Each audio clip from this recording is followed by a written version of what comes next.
Bonjour tout le monde, j'espère que vous allez bien. Alors, nous sommes proches de septembre, donc j'ai pensé vous faire une vidéo qui parle de la gestion du temps et j'ai noté quelques points qui vous aideront à mieux gérer votre temps. Donc, cette vidéo concerne les étudiants, des mamans au foyer et même aussi des femmes au foyer qui sont étudiantes aussi, des entrepreneurs. Ça va vraiment vous aider. Donc, je vous laisse suivre la vidéo. N'hésitez pas aussi à me partager vos idées dans les commentaires, ça pourrait aider quelqu'un. Donc, déjà, pour commencer, c'est très important d'avoir un agenda. Et donc, l'agenda, vous allez le trouver partout. Et c'est toujours bien de prendre un agenda qui a des parties, des feuilles vierges pour noter et le calendrier à côté pour noter vos tâches journalières. Alors, si vous n'avez pas l'agenda, c'est pas grave, vous pouvez utiliser euh, Evernote pour faire prendre vos notes. Donc, quand vous voyez ici, vous pouvez utiliser Evernote. Vous pouvez utiliser ça comme application sur votre téléphone ou sur votre ordinateur. Et ça, tout ce que vous allez écrire, ça va rester. Et pour des personnes qui ont des entreprises, pour des indépendants, vous pouvez prendre l'abonnement de professionnel qui coûte 8 € par mois ou celui de 6 € par mois. Par contre, si vous n'avez pas vraiment plusieurs tâches, quelque chose à partager avec votre équipe, vous pouvez prendre l'abonnement gratuit, donc vous n'aurez rien à payer. Ça, c'est plus parce que si vous avez des choses à partager, un travail que vous avez commencé à faire, que vous voulez partager avec votre équipe, ou vous voulez voir ce que votre équipe a laissé, c'est très bien de prendre l'abonnement payant. Donc, les points que moi j'ai notés, le premier, en fait, c'est toujours, en fait, quand vous allez faire votre emploi du temps, parce que moi, quand j'étais à l'école, ce que je faisais, l'emploi du temps, je suis toujours à l'école d'ailleurs, quand vous allez faire votre emploi du temps, qu'est-ce que vous allez faire? Vous allez laisser des places, des cases, des heures creuses, en fait. Souvent, quand on faisait l'emploi du temps, on remplissait tout, en fait, et on était débordé. Vous allez laisser des heures creuses pour des imprévus.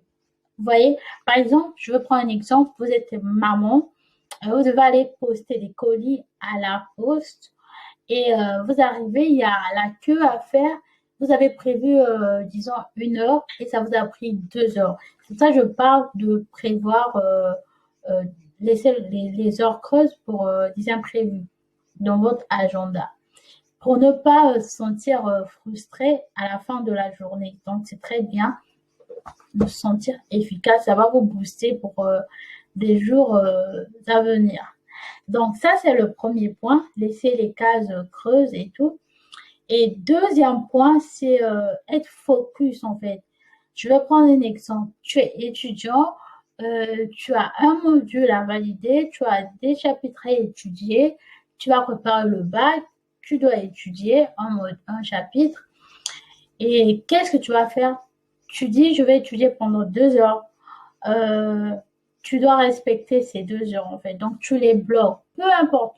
Même si tes amis t'appellent pour aller au cinéma, pour je sais pas faire quoi, pour jouer au jeu, tu vas dire non parce que tu as tes heures là. Ça fait partie de tes, on va dire, des priorités. Tu vas dire aujourd'hui je dois étudier, aujourd'hui je dois faire quelque chose, je dois avancer dans mon blog, je dois écrire un article. Tu dois le faire. Ok, tu prends 2 heures. Tu dépasses pas, tu prends tes 2 heures, tu les fais bien et tu vas voir comment tu vas te sentir à la fin de la journée. Après, tu pourras rejoindre tes amis et tout, mais il faudrait respecter les heures que tu as bloquées dans ton agenda. C'est pourquoi c'est très important d'avoir un agenda. Le troisième point, c'est aller à l'essentiel. Quand je dis aller à l'essentiel, c'est, je vais revenir sur l'article parce que moi j'ai un blog.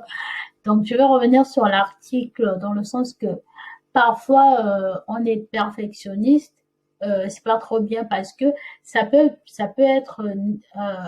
avoir un impact négatif dans le sens que ça va nous empêcher d'avancer en fait. Vous voyez?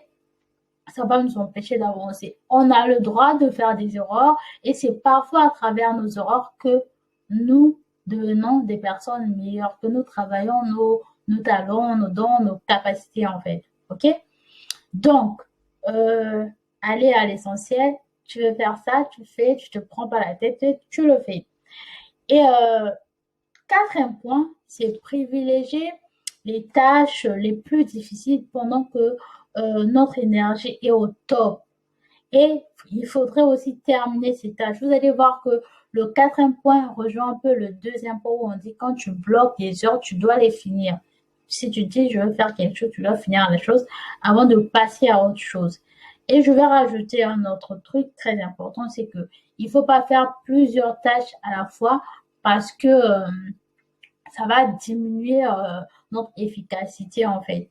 Ça va diminuer notre efficacité. Par exemple, tu es là, tu étudies, tu es sur Facebook ou tu réponds aux mails en même temps parce que déjà répondre aux mails, ça prend, ça demande un peu de concentration, il faut écrire et tout. Donc si tu sais que euh, tu dois étudier le matin, étudier d'abord et après, en soirée, peut-être tu pourras répondre aux mails.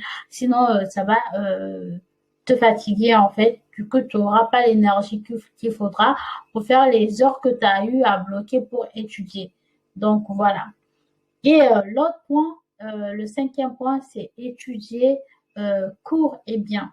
Donc on va dire, si tu es étudiant, parce que cette vidéo, je la fais, excusez-moi, cette vidéo, je la fais plus pour les étudiants, vu que bientôt c'est la rentrée.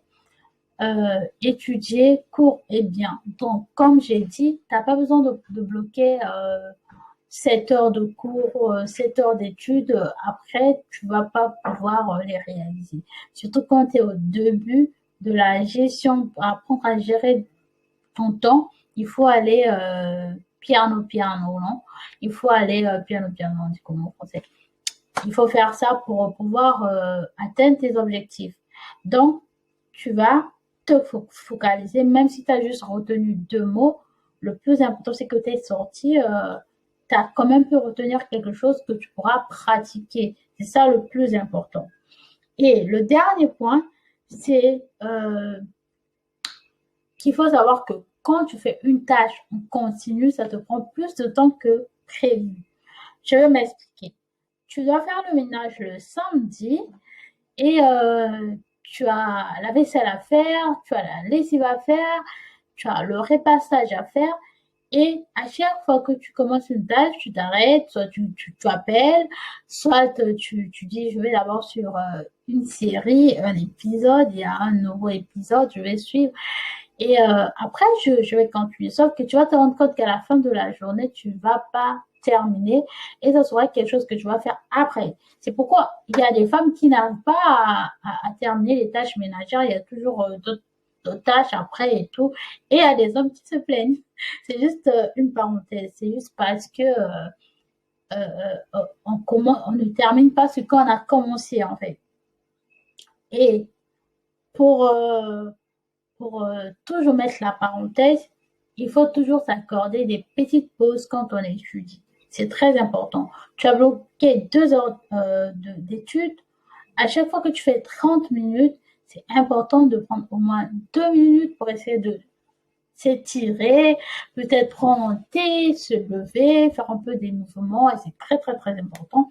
Et à chaque fois que tu fais que tu fais 1h30, tu dois prendre une longue pause. Quand je dis une longue pause, ça peut être une pause de 15 à 20 minutes. C'est très, très, très important.